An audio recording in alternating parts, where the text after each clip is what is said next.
Hey, it's Dr. Joe. Today we're going to talk about a small and relatively unknown muscle of the body of the lower leg that can a lot of times, when it becomes weak, can lead to foot-related problems, especially with the arch of the foot, but also if left unattended can also be responsible for why you may be experiencing some chronic knee or chronic hip pain. So what muscle are we talking about today? The posterior tibialis. The posterior tibialis originates off the superior aspects of the posterior surface of the fibula and the tibia. It inserts in the navicular bone, the medial cuneiform, and the second through fourth metatarsals. So the fact that the posterior tibialis is connected into the navicular bone, which makes up the arch of the foot here, weakness in the posterior tibialis can lead to a collapse or weakness of that arch. Weakness of the posterior tibialis is actually pretty common.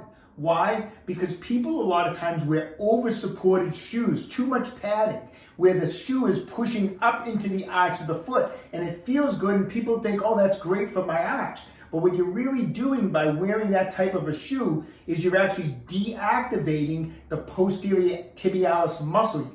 So how can we strengthen the posterior tibialis? Well, the first thing I would recommend is getting rid of those over-supported shoes. Start trying to wear more barefoot model type of shoes with little, or hopefully get used to wearing with no support. That's going to help reactivate the posterior tibialis muscle.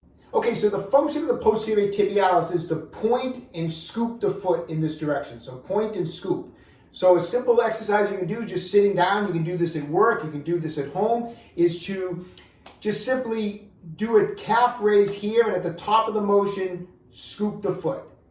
Come up and then scoop the foot.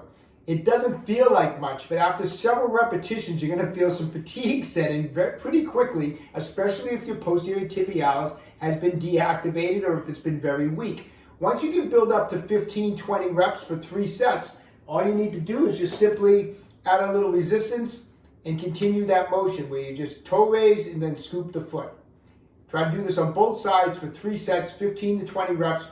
Another way to exercise it is simply take a resistance band, put it around the ball of your foot, have the leg out straight, you're going to point the toe, and at the end of the motion, again, scoop the foot.